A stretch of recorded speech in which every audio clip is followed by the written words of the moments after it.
welcome everyone to the second winning list video.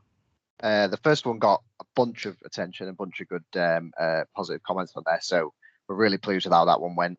And we're here with another one, so I'm your host, ET, here with Joe Senior. Hello. We are the minds behind Carnage Competitive. And I'd like to introduce one of our newest Team Carnage members, Marc Layfield. Do you want to say hi, everybody?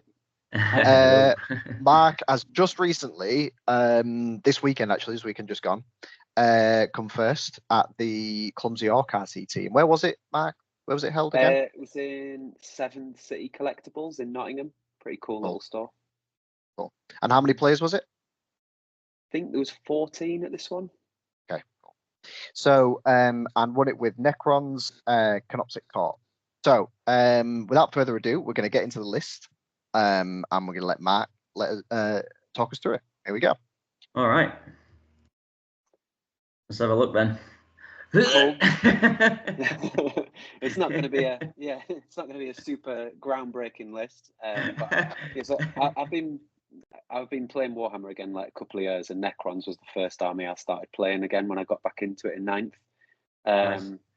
So I started playing again when the Nephilim book came out, when Necrons all of a sudden got good again in 9th. Yeah. So my play style is quite like, I like to camp on objectives with things like warriors or wraiths now, and scarabs, that kind of thing. And I quite don't really like being super aggressive with it. I like being quite passive and letting my opponent kind of solve that puzzle and try and come to me and then hit them on the counter. So yeah. I've been playing Canoptek Court mainly since the book came out. I've had a go with the teleport detachment, but I've found it, I don't know, I didn't really like the play style as much. And I've had a go with and without Catan. Kind of knowing the event that we were going to, I've played on the Clumsy Ork terrain at Sam's events a few times, and the Catan are just a bit hard to maneuver around. Some quite big gnarly ruins, and sometimes you can go out and hit something, and then all of a sudden you've got the Nightbringer in the middle, and you'll see against some of the lists that I played, it's just going to get shot to bits. So I've kind of I've dropped the Catan from my list in the last few events that I've done. Yeah. And they went up in points as well, didn't they, since the thing?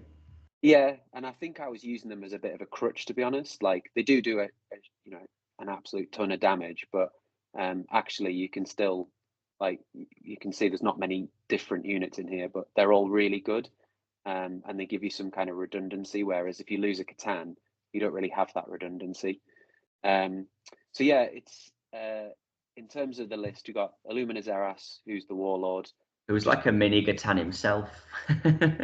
Yeah, I was debating, like, with him going up in points a bit, I was debating, like, is he worth running? But in some games, he just absolutely is. Oh, he's so good. Yeah, he doesn't really do any reliable damage, but he just stands there and scores points and helps the Immortals out massively. Double Plasmancer with the 5-man Immortals for the double sustained 5s. These, in the first game, these pretty much won me the game. These two little squads. Is that where they put out some dev wounds, don't they, the Plasmancers? No, yeah, they got the mini grenade, so like 4 dice every 4-up's Immortal, which is really good. It was more the exploding 5s against like T3 infantry bodies is just like super good. Yeah, I think I probably look at, like, after this, like, maybe going up to like a 10-man for one of the squads. Nice. And then you got the kind of package that everyone loves or hates, depending on which side you're playing on. I think it's more hate than love. Which is the 18 wraiths. I said to myself in Jan, I had 12 wraiths before the book came out, and then when I got up to 18, I was like, well, I've paid a ton to get them, and I've gone through the torture of building and I'm using them. I'm using them until they're not usable. You got the upgrade, that the enhancement that you pretty much need to take, which is the Dimensional Sanctum, which lets you infiltrate them, which will come on to some of the missions, but it's just super useful for putting a massive block somewhere that your opponent doesn't want them. The Canoptek Acanthites, not going to lie, these were like kind of stolen off an infamous UK players list, but they're so good. Like, again, Josh by any chance? He might be, yeah. Three forward deploying, infiltrating things that can go through walls. They've got a melter gun which can come in and did come in against a few games. But yeah, I was running Tomb Blades because I couldn't get a hold of these for ages. I couldn't get the models, but Tomb Blades are just super annoying not being able to go over walls anymore. So as soon as I got these, they just do the same job. They go out, they score points. But being Canoptek as well, they benefit from being able to load up from the buffs. Yeah, so they're just really good in this. And are they beasts then, so they can go through walls and stuff? Yeah, they just look like a mini Wraith really, with a little gun on the front. And then 3 Doomstalkers. I was so buzzing when these got good again, like, because the first model that I really got excited about when I started painting Necrons was the Doomstalker, and then in 9th, I think I ran it for like a load of games because I didn't have that many models, and I was just so disappointed because it didn't kill anything. It's like when it was D6 shots and then D6 damage. So even when you got high shots, you'd end up getting a couple through and then you'd roll a 1 on the damage. Yeah. They're so good now, aren't they? The Overwatch on 5s as well, right? Yeah, so Overwatching on 5s, they're always getting full rerolls to hit from the detachment because they're always staying in your deployment zone. So yeah, just really good. Another, probably one of the unique bits of mine is I'm still running a reanimator, and this is a bit of redundancy for me as still not a super experienced player, but it lets me. It's kind of, what I found is I've dropped it from my list and put it back in.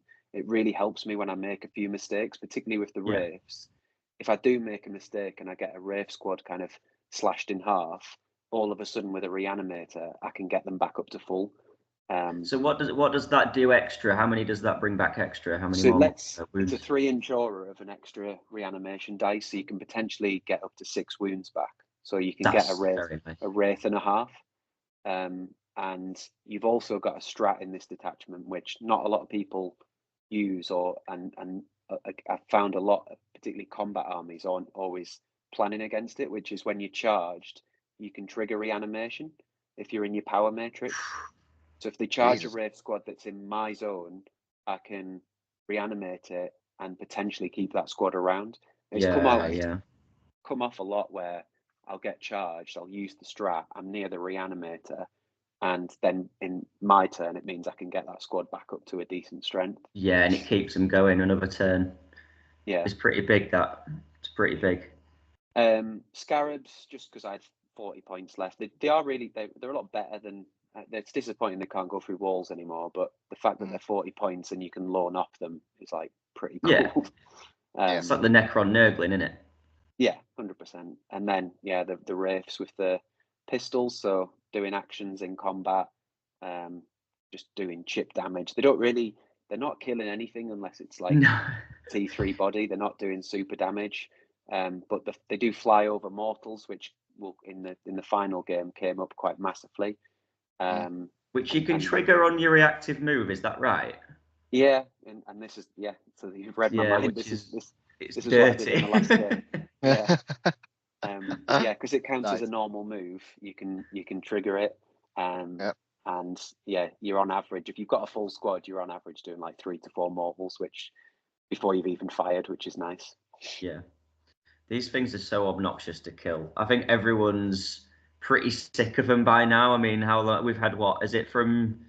When was it from? When the Necron book dropped? When they became December. Yeah, December, and they didn't go up enough in points, in my opinion, when we had the last balance. And they're just so hard to remove, honestly.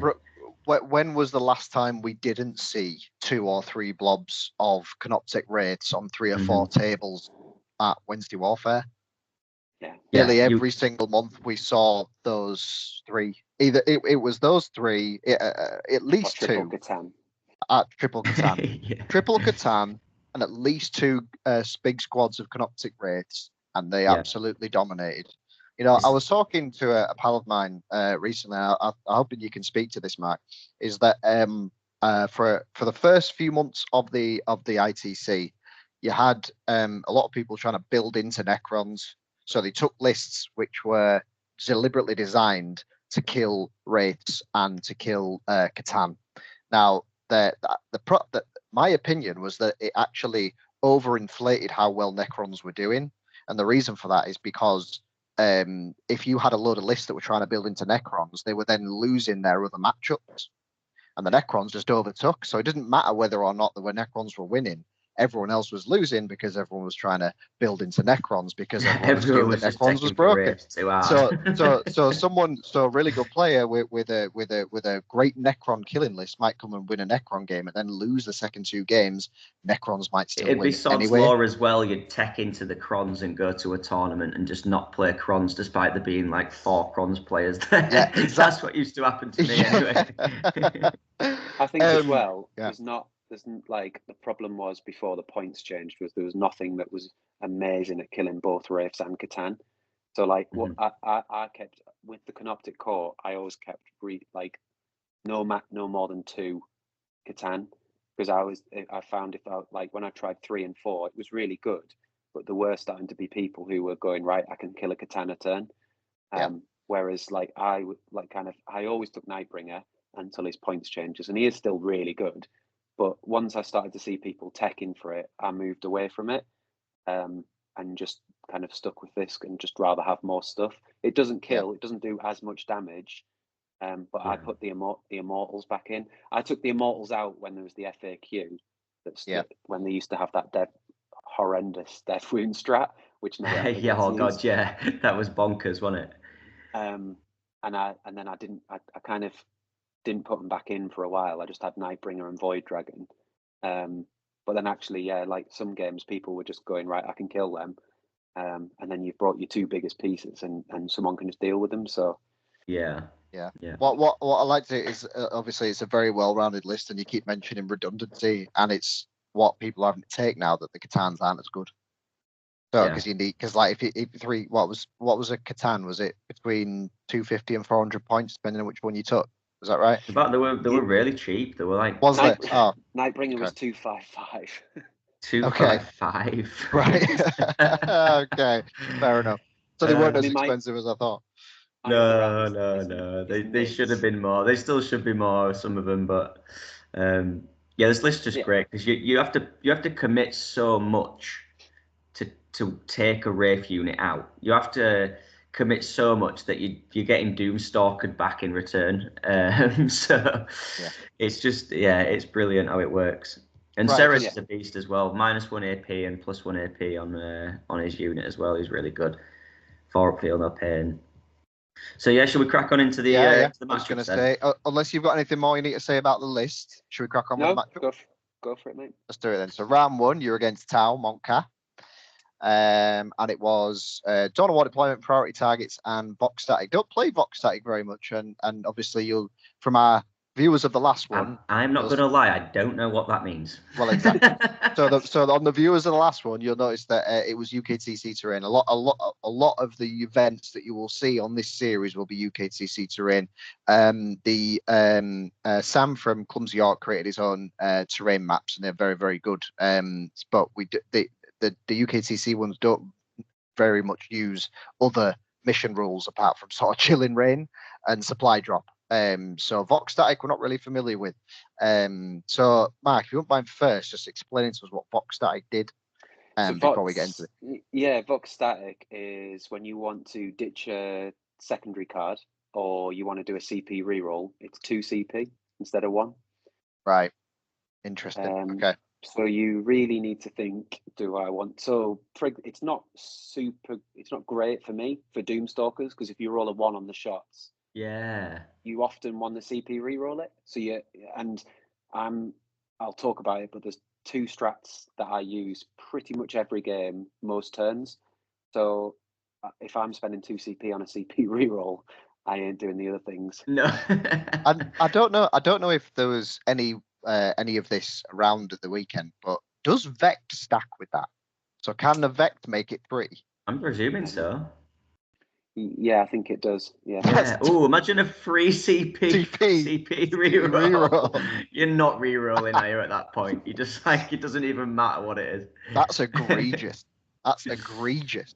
Right. So I always hope on this mission, because I've played a few of Sam's events and I've played this mission before. I always hope that my opponent's going to give up fixed secondaries. and then I don't have to do that, because my army, what my army doesn't like is it's okay at tactical on some missions, but if I draw things like behind enemy lines and signals early doors, I'm not going to be where I want to be to do those things. So luckily, this Tau list, which I was not looking forward to playing because it's pretty brutal in terms of damage output, it gives up bring it down. In plenty of numbers there. So yeah, triple hammerhead. I looked at the mission and I looked at the list and I was like, yeah, I'm probably going to take fixed to mean that I don't actually care if I need to ditch a card then. It obviously reduces my CP. I can't ditch a card for an extra CP. So I've got to be really careful on what I'm using, what I'm not using. But then it meant that if I drew bad cards, I didn't have to spend 2 CP to try and get a better card. Yeah, nice. Do you usually go for on a bit of a more map where the objectives are a bit more covered? Would you usually go for a cleanse and deploy then with your list? Or it depends what I'm playing against. Sometimes I will, and it does work. I think the only issue with doing cleanse and deploy sometimes is that you're taking a few. I've got 12 units now. You're taking a few units out of the game to do both of them. But on this one, it's just not achievable to do. Cleanse in particular on this one, you're having to chuck wraiths right out into the middle.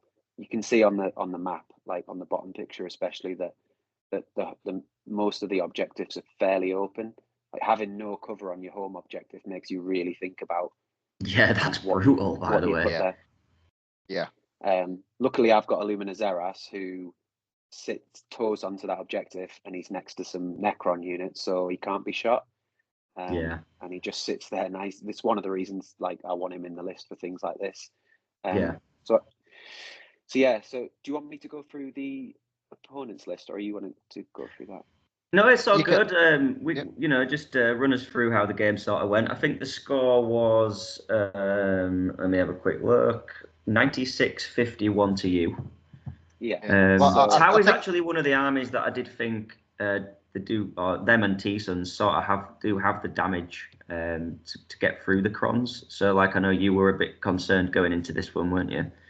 But it obviously went a lot better than you thought. So priority targets as well. So you kind of want to go second, so you get that. You're more guaranteed to get that 25 points at the end.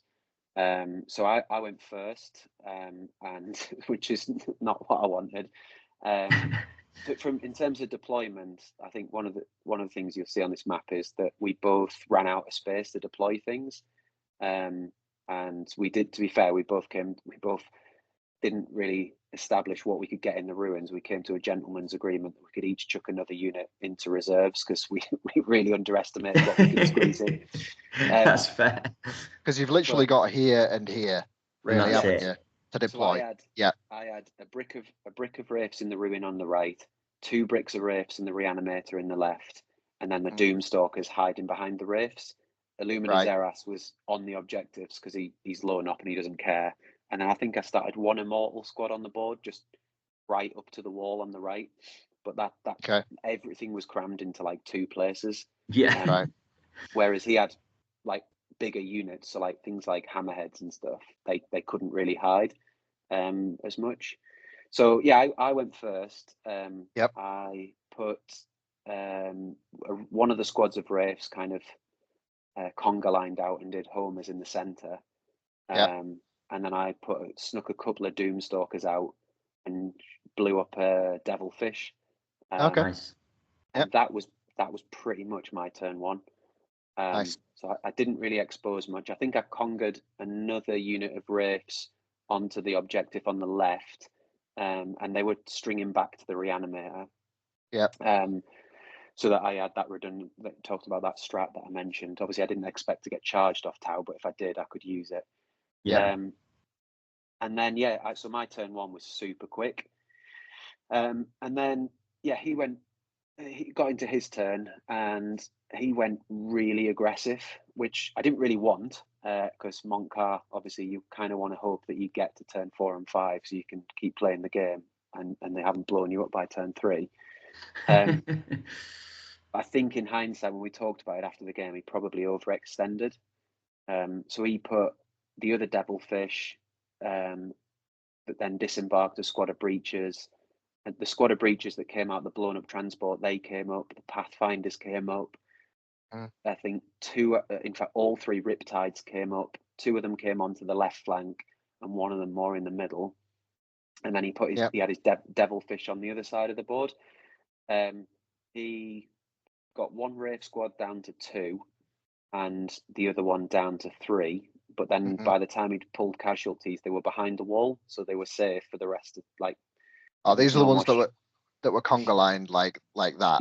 Yeah. So then you pull them back, and then you could reanimate them. I used both my CP. I think I used one of them on moving the first squad of Wraiths out of line of sight of one of the Riptides. So he had to. It meant that his other one in the middle had to choose which squad it shot. So he still managed with the 2 Riptides and the breaches to get them down to like pretty small squads. But then it limited. It meant that he didn't have shooting to go into other stuff. Yeah. And then he went to shoot my Doomstalker, and I've made a few mistakes with this in the past, and I just load-offed it straight away from the hammerheads because I was like, I don't want to lose. Oh yeah, them hammerheads are horrible. They can just one bang pretty much anything, can't they? Yeah. So he did that. He didn't get any secondaries, I think, that he could particularly score, or if he did, it was only kind of low points. But I was worried about how much he'd killed, but he'd kind of put all his army in, like up in my face, particularly on the left side. So he had a pretty good turn 1, and I was worried, but then I had very good turn 2. So turn 2, I didn't do anything for about 5-10 minutes. I just sat and thought about what am I going to do. And then, so what I did turn 2 was I brought the Immortals out to point at breaches and Pathfinders. I eventually brought the other Immortal squad on, and I had them both standing in front, like next to Illumina Zera, so they get the AP. Okay. So was this at the back of the board? It was right here. Yeah. So you had them back here. I had one there, and I had one kind of behind Zeras on the objective to point at the other breacher squad. And then I put one of my Wraith squads in the middle, did homers again. Illumina Zeras was pointing at stuff, and then I had all 3 Doomstalkers kind of shimmy out and point at Devilfish, and there was also a Piranha that he chucked up as well. So my main aim that turn was kill all of the infantry, all the stuff that can hold objectives, and then if anything else was left, go into the Riptides. So I killed 20 breaches, Nice. decimated a Pathfinder squad that I could then tag. I'll do it. I also brought out the other Wraith squad on the right-hand side, so they charged into the centre. So would you say that he committed too much in his turn 1? Yeah. We both talked about this at the end. I think he could have just hidden a Riptide back and stood on an objective, which they're OC4, so I'm gonna have to commit a few Wraiths to go and take it off him. But he went. I think he kind of thought of a plan of going for full damage, and it worked, but it just gave me a lot of targets. Yeah, that's it. And that's what we were saying before as well, where you have to commit so much to kill the Wraiths. It can sometimes leave you in a bit of a bad spot if you're not careful. So, I mean, if we just look at this map for a second as well, it didn't necessarily need to come out because, like, as you were saying before, look at these firing lanes that you can't really see on the map up here, but like you could just sit an entire Tau army. It's crazy, isn't it? Them firing lanes are mental. In Dawn of War deployment, and you've got 1, 2, 3, 4, 5 shore, really far. It's wild, isn't it? Firing lanes, and even if you just brought one of the Riptides in the net, you put a couple of Riptides down there, you've got pretty much a shore bead on that home objective. So I think probably did make a mistake there bringing stuff out, and obviously you've capitalized on that. I spoke to a few Tau players after, and I think like a few of them have said like there's a danger with Montcar to think that you've got to go all in straight away, like turns 1, 2, and 3. Whereas actually, your army deals the most damage then, but you still want to play Warhammer in 4 and 5. Yeah, absolutely. I think there's probably a similar thing with the bully boys where they think that, well, the 2 turns they have to go like super. Because I played one like a couple of weeks ago, and in fact it was this deployment against bully boys, and similar thing, they overcommitted, and then the war finished and everything was just stood there, and then it all just got blown. There was nothing hiding, it all just got blown to bits. When we were talking to Chris about this the last video we did, he was very conscious of the fact that the war runs out, so he basically had to wait his opponent out before he came out to call the war. So yeah, you have to be careful with that for sure. Yeah. So yeah, I had a mega turn 2. I think by the end of turn 2, in fact the Pathfinders were down to about 2 or 3 guys, which was perfect for me because my Wraiths tagged them. So it meant that he had to fall back. He was going to have to take a battle shock, which he eventually failed as well. And he made a mistake there because he left them in combat with the Wraiths instead of falling them back, because they failed the battle shock. They'd had a strong chance he'd have lost the rest of them, but he left them in there. And then I killed the Piranha, the other Devilfish, and then the 20 Breaches, and one of the what's the characters called? The Cadra Fireblades. I think I killed one of them as well. And then I think I maybe did like 3 wounds to a Riptide, possibly.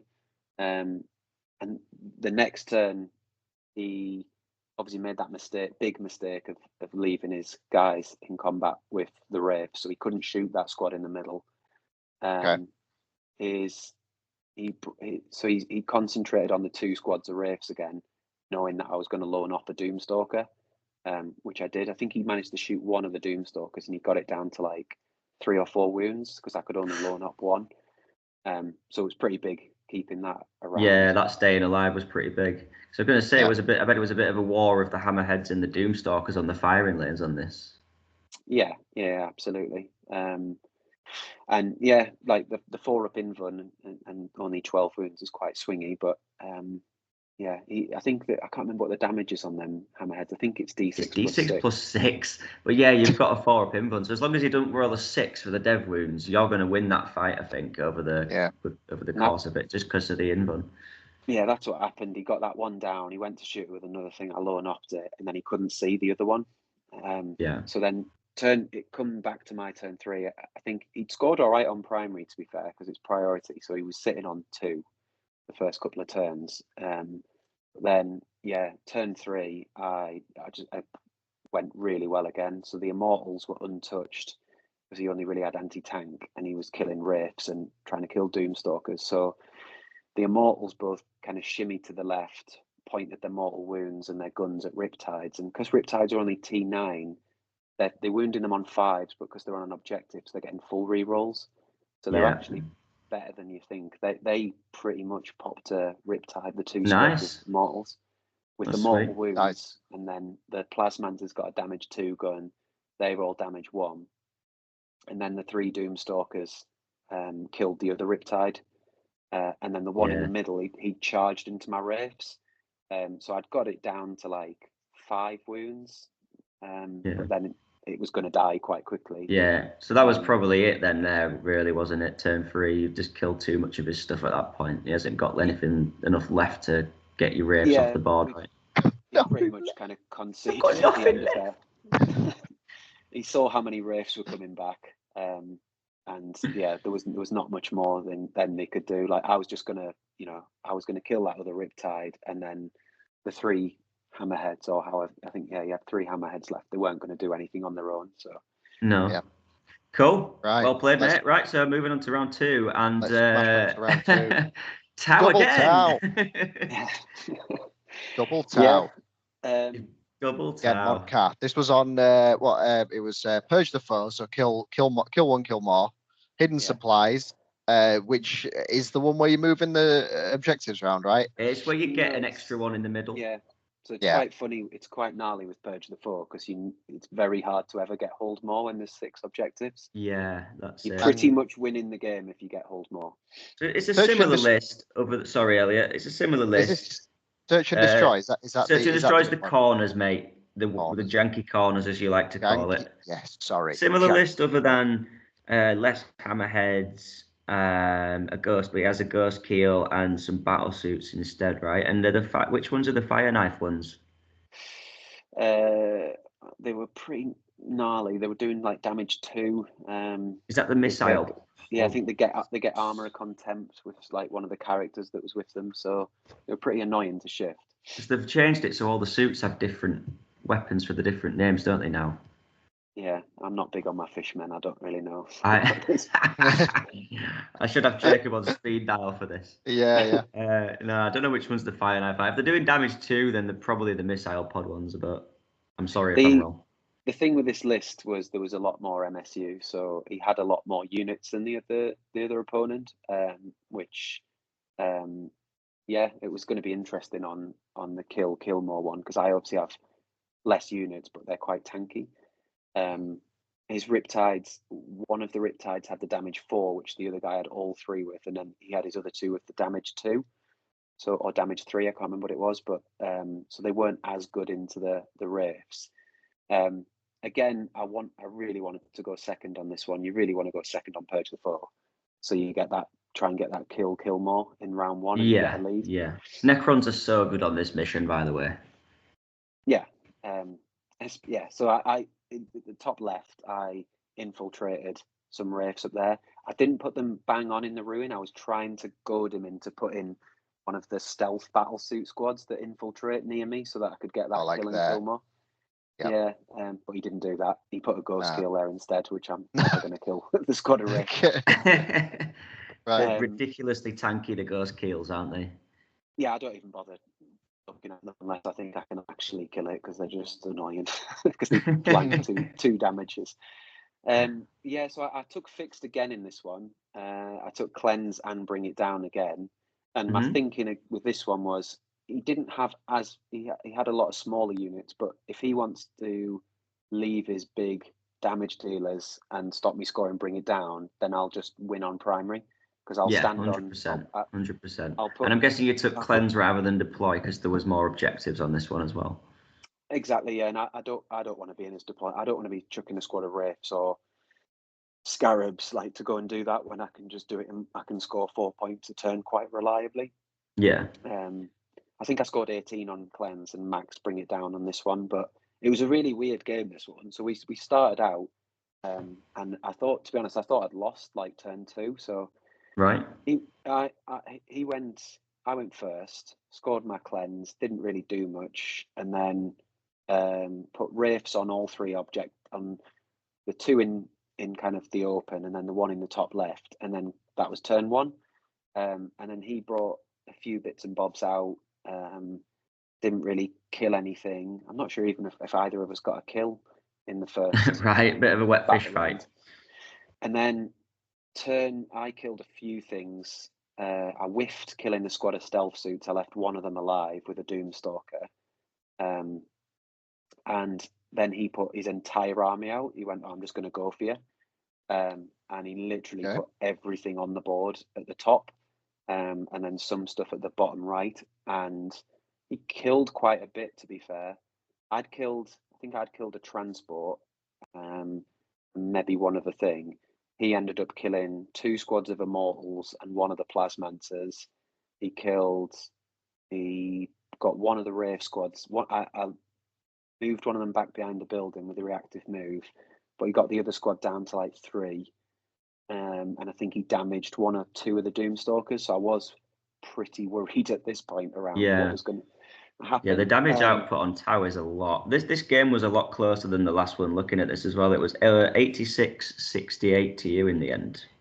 Yeah. So it was a lot closer. We spent probably, I reckon, over half the time on turns 2 and 3, because we both just had to sit and think quite a bit. I tried to retaliate, and I knew I was, he got the kill more, and I knew I was going to have to start killing stuff. I put the Acanthrites and the Doomstalkers into some vehicles, and I didn't kill a single one. And then I kind of slumped after my turn 3, and I was like, "Oh, crap! Like that's shit. That's probably going to be game, because I've tried to kill something and I think I killed 1 unit." But then luckily he went back at me and I had to really play my reactive move and lone ops right in this game. Yeah. to make sure that he didn't have the targets that he wanted to. So the Wraiths were really important in this one, because I knew if the Wraiths stayed around once he lost the Montcar powers, that they could come out more reliably and just stand on something and he wouldn't shift them. Yeah, yeah. So yeah, he whiffed back into me. I think he left one Doomstalker on 4, one on 3, Oh, one on that's 7. game on again, that, innit? And one of them was near a Reanimator. One of them and the other 2 were near Technomancers. They got healed back relatively well. And then in return, I managed to pop a few things and then get some Wraiths to tag him in combat. And he, from a combination of me doing that, I tied up his Hammerhead with Acanthrites. His transport, one of his transports was left alive, that was tied up. Yeah, tagging them's still good, isn't it? Because I know the Riptides can fall back and shoot, can't they? But nothing else can, is that right? Oh, no, is it the Ghost Keels and the Riptides can't they? Yeah, but everything else can't. Yeah. The flyover mortals were really good here again as well, like just kind of chipping some damage off before you go into them with Wraiths. And yeah, it was he got some pretty bad secondaries then as well. He got somewhere he couldn't really score him because I was like screening him from coming into the janky corners for behind enemy lines.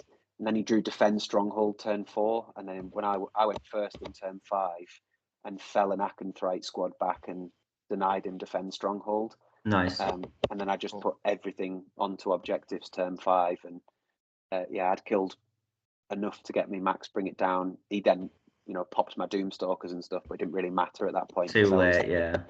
I was far enough ahead. So yeah, it was a pretty tense game, this one. But yeah, it sounds it. Sounds like he had a bit of a whiff, and if it had gone hard and rolled well, you could have been in trouble a little bit. I think if I'd have played this Tau list opponent round 1, I'd have definitely lost. Like with the amount of open shooting lanes on that first map. I don't think I'd have been able to win that one. All right, cool. So going into round 3 then. Do it. Round 3, Space Marines, Iron Hand. Space Marines. Yeah. Don't see this very often. Iron Storm, yeah. Yeah, I've not played into it before actually. I'd heard like it was pretty brutal. Depth of the Omnisire enhancement. Which one's that? Is that the lethal hits or the 0 damage? Let's have a look. I've actually got. He did have some kind of 0 damage thing, so it might be that. Yeah, it's that. Yeah, what sites of power? What do we do on sites of power? This is a funny mission. I love it. Sites of power is where you get 3 points for holding objectives, your home field and the no man's land ones, and then the no man's land missions you get 3 points if you've got a character stood on it. Yeah. So my list having 6 characters and one of them being a Luminous Eras is pretty good. We had. Sorry, I just have to say this. We had this mission at the teams event at the weekend. And Craig had forgot to check the mission pack while building his list. So he's rocked up to this event with a CSM list with 1 character in it. And we've got to play Sites of Power. And it's like, yeah, it just had 1 character. Yeah, but didn't you just keep throwing Craig into the throw games, though? The ones that everyone else were going to lose. So that's what he'll tell you, yeah. Yeah. Anyway, sorry, carry on. No, I like this mission, but all of my armies in 10th, Nids and Necrons have always been built around like 4+ characters. And there's normally like a sneaky little like Death Leaper or Luminous Eras who's lown up. So Necrons love this mission, right? Yeah, Necrons 100%. love this mission again. So yeah, this one, the infiltrating squads really come into play here. So I infiltrated 1 Wraith brick in that L in the middle, which is right next to the objective, and I infiltrated the Acanthrites right next to them. And then because of the shooting galleries, you can almost, it feels like you're infiltrating, but on the top of the map, I put 1 Wraith squad right behind that horseshoe. This one here, yeah. So they were in my deployment zone, but behind that, and you can guarantee that, like, unless something's ridiculously fast like Eldar, it's probably not going to get an angle on you turn 1. So you know you're getting onto 2 out of the 3 of no man's lands quite comfortably, and also with characters as well if you want to. So I went fixed again on this one, and it nearly didn't pay off, but I went cleanse and homers on this one. Okay. And I played relatively passive at the early game. So he didn't give up enough on Bring It Down. He didn't have enough characters. And this one's pretty rubbish for my army in tactical, because I can't, with it being Hammer and Anvil, I just can't get over to do Yeah, any can't other get across the board. Yeah, Wraiths are quick, but they're not that quick, and you don't want to chuck a 300 and something point unit out to do exactly homers. For engage. Yeah, my army doesn't like engage. So yeah, it kind of start of the game went really well for me.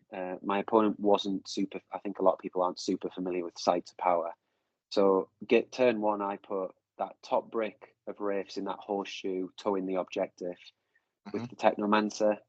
I put an Acanthite out to do homers in the middle, and I put Seras out into the middle to do the other cleanse. Seras and a Wraith out to do cleanse, but Seras just for the next turn to hope he'd stay on that objective.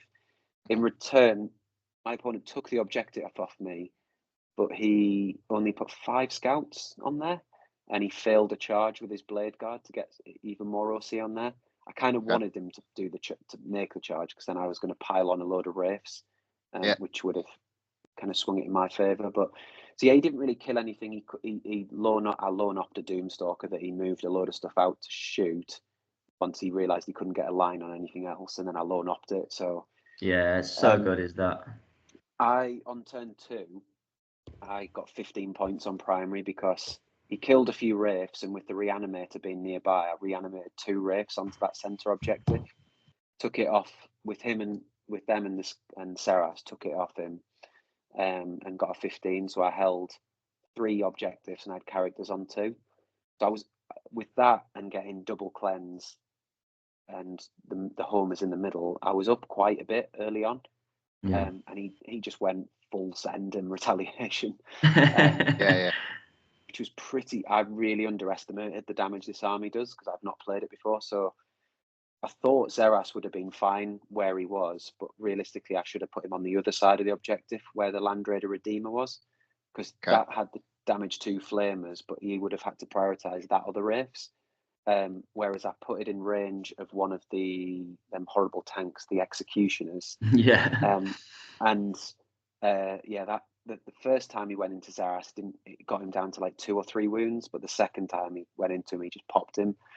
So my opponent started to come back. He got a tempting target, which he managed to kill. If I'd have kept one more Wraith alive, he wouldn't have got it on the objective closest to us. And then he got another 5-point secondary, which meant that he started to claw the score back.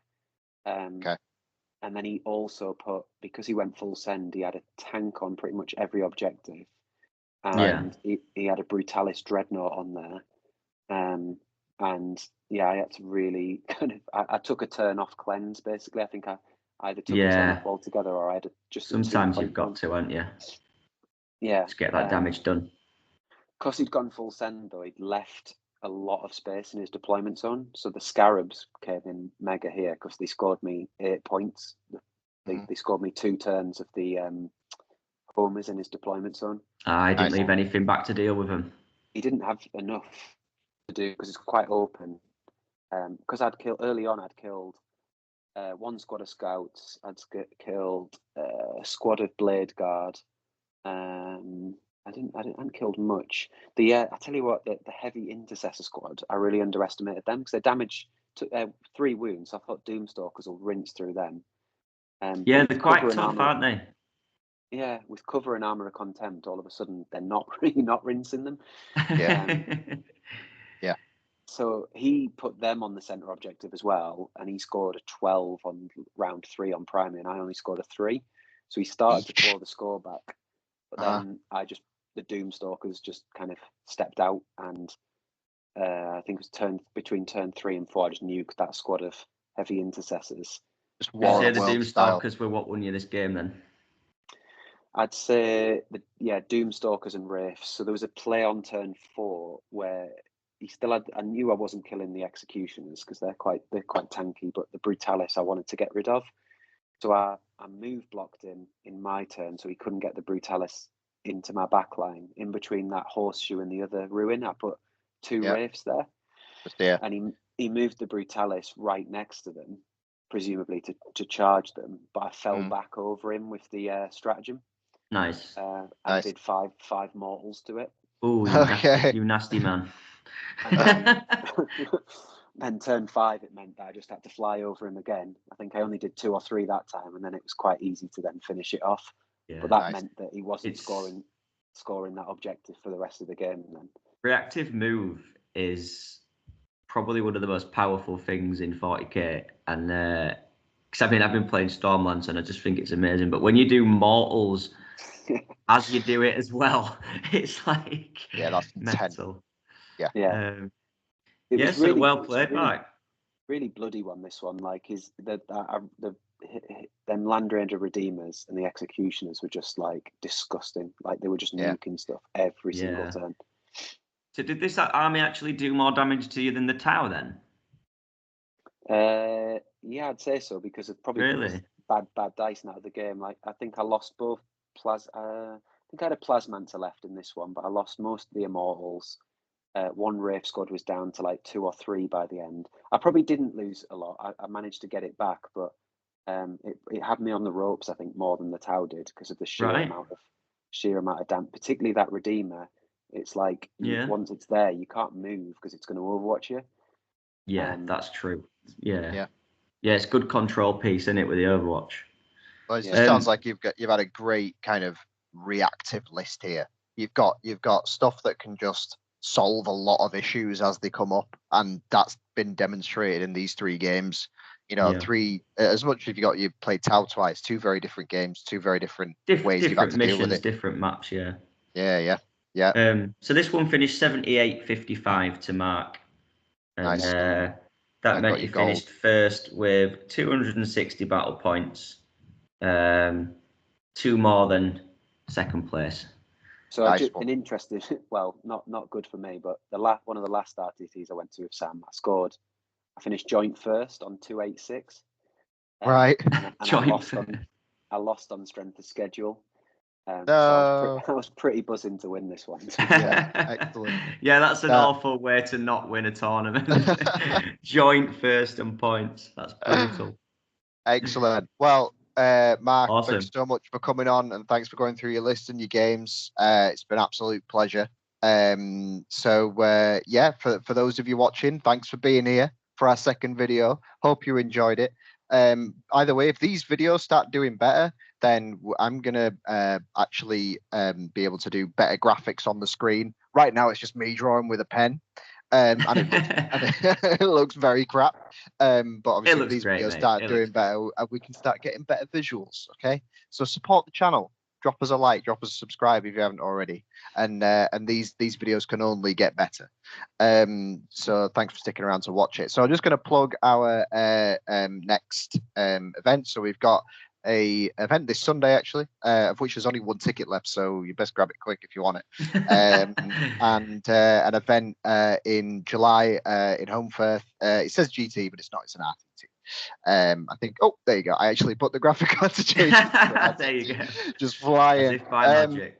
So yeah, that's gonna be great. The Homefirth Gaming Centre. It's a great little venue. I say little, it's massive. It's a great venue. It's a great massive venue.